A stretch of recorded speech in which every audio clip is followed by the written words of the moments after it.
Hey y'all, happy Tuesday. Well, welcome back. So I just didn't have a lot to talk about last week, and I'm committed to not forcing it if I don't have something ramble worthy of, in my opinion. So that's my excuse for last week. But I do have a good list of new things that I want to talk to you about, because this is like my time of the year, you know, where all of my creative energy is firing in every direction, and so it's like the complete opposite of being in the fall and the winter for me. So I'm really capitalizing on that time right now. But today I want to chat with you about some things that quarantine life has taught me, and this is by no means an exclusive, all-encompassing list, and I'm sure that before this is all said and done, that this list is probably going to evolve and change and grow to include many other things. But for now, I've got, like, I don't know, say 4 things here that I'm going to chat with you about that quarantine has taught me, has changed me, has molded me, and reshaped me, if you will. Okay, so the first one is kind of early on.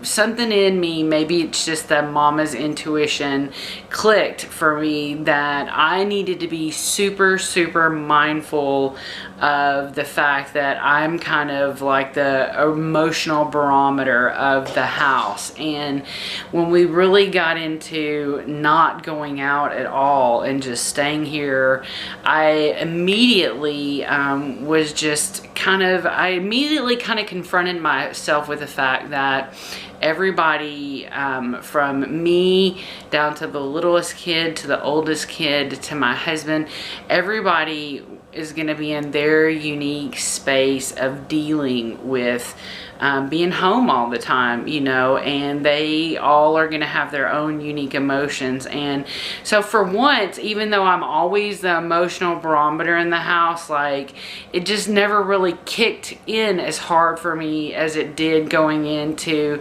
this quarantine. And, you know, I'm mindful because everybody, like almost everybody, gets out of the house and interacts with other people but me. I mean, I probably interact with the least amount of people because I work from home.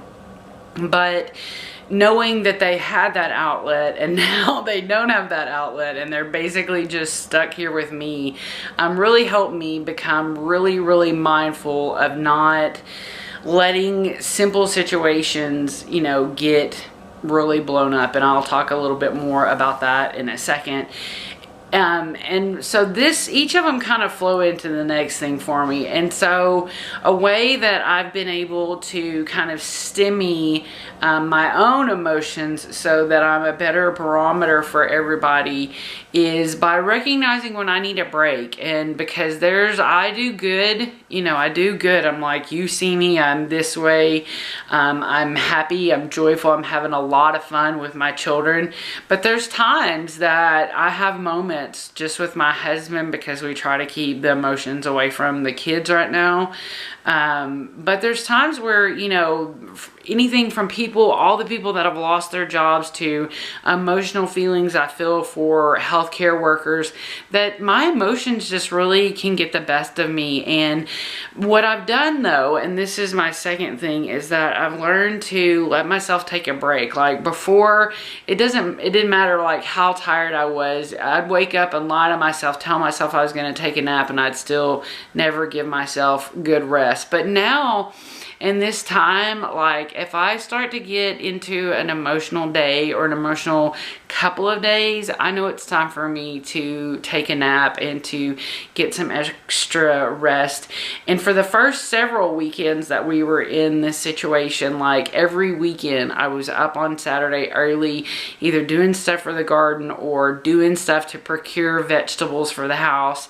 And so this past weekend was the first weekend that we really just kind of stayed on the bed almost all day Saturday and all day Sunday. And so I definitely say that the second biggest thing that this has taught me is that it's okay to take a break. you know, and that it's good and that it's healing and it's refreshing for me to take a break, to take a nap, to spend some time by myself. That's okay.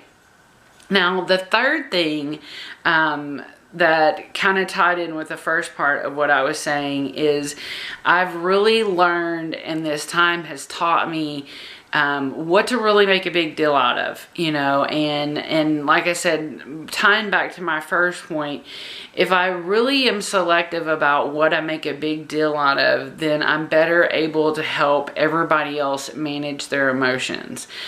Because things I made a big deal out of before, ways that I wanted things to be, I've just really learned to be a lot more relaxed with that. It's like kind of being on the extended, like camping in a cabin vacation, or being stuck in a hotel on vacation kind of thing, where you just kind of have to moderate what's important and what's not that important at any given time to kind of keep the waves a little bit harmonic within the household, you know, because we can go outside and we can go for a walk, but no matter what, when we finish that, we're all coming back into this house, you know. So that's something that has been a big lesson for me. And the final thing that has taught me the most, that quarantine's taught me the most, is that I can give up control of things, because I don't know if I told you, but I'm a first-class control freak. And anybody who's ever known me will tell you that. Like, I think a lot of control for me is, if I'm in control, then nobody else can mess up the situation for me but me, you know. And so, and I manage almost every aspect of this house, you know. I make the menus. My husband and I used to go shop together every weekend. I pay all the bills. I keep every little calendar for every little person going, just like all you moms out there, you know. It's not like I'm superhuman. I'm just an all-purpose mom, just like all of you are. That's the name. That's why this is my channel name. But it's not easy for me to give up control, even if it's like, it used to just even be so hard for me to send my husband to the store for English muffins, because there's a kind of English muffin that I want, and there's certain things that even if it's on sale, the kind of thing that I want is what I want, regardless of what a good deal is. And so I really just didn't trust, and a lot of times even allow him to make decisions like that, because I needed to be in control of it. And it's better to do it my way and the right way than have to deal with somebody else doing it their way. And so I think I've said a couple times that my husband's really the only person that goes out of the house here, and that's because he goes to work, and so it's easiest for him to pick things up. Now, I don't like him to be in the store forever, so I don't give him my full-blown restocking list. I've been doing that through Fry's, and if I can't get a good pickup date within the next 2 days, I even tried and did the Instacart delivery. So those three things right there, letting the employee at Fry's shop for me, letting my husband shop and pick products, and an Instacart shopper. I mean, y'all don't know. I mean, it's like a whole new thing over here with me giving up and surrendering control over so many things like that in my life. And I will say that a little bit of it's a little refreshing. You know, grocery shopping took up a lot of our time on the weekends, and it took up a lot of my time, and the way I'm doing it, it really frees me up. It frees me up emotionally, mentally, and it's okay if the shopper or my husband makes some substitutions. It's not going to be the end of the world, and you know, we're going to make it through whatever the situation is. But giving up control is probably, you know, a big thing that I don't know how to say it. That's probably the biggest challenge that God has with me, is sometimes my inability to give up control. But I definitely think between my husband and the different things in my life, and just my general ongoing just grateful appreciation for God's presence in my life, it is, you know, it's becoming a lot more easy to be really humble and not be in control of every single thing in the world and in my world. So I'm pretty grateful for that. I mean, there's nothing to say that when this is all said and done that, you know, I will go back to micromanaging every aspect of everybody's world.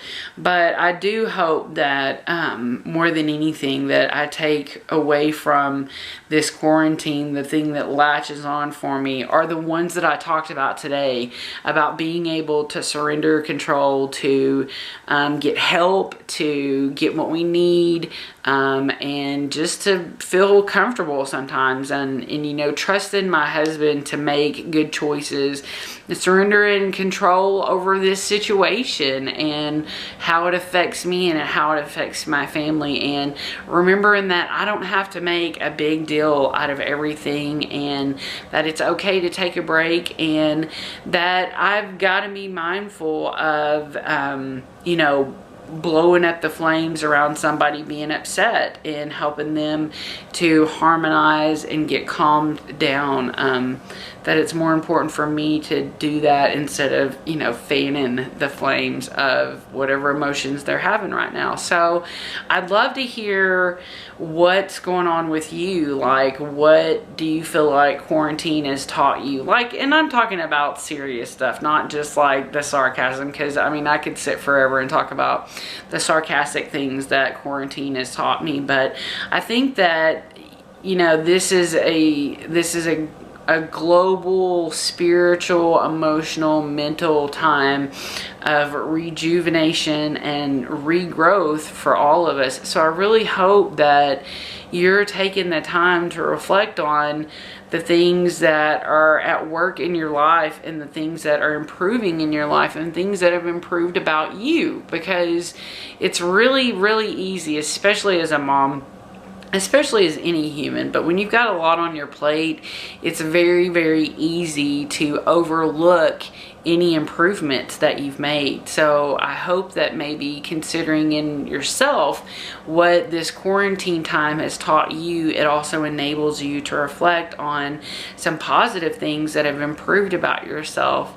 I hope that I've brought a little bit of light into your day today, and I hope that I get you thinking about how this has changed you and what it's taught you. And as always, I want to thank you so much for tuning in whenever you get a chance and being so supportive of me. And I just hope that you have the best day ever and that you're doing super good.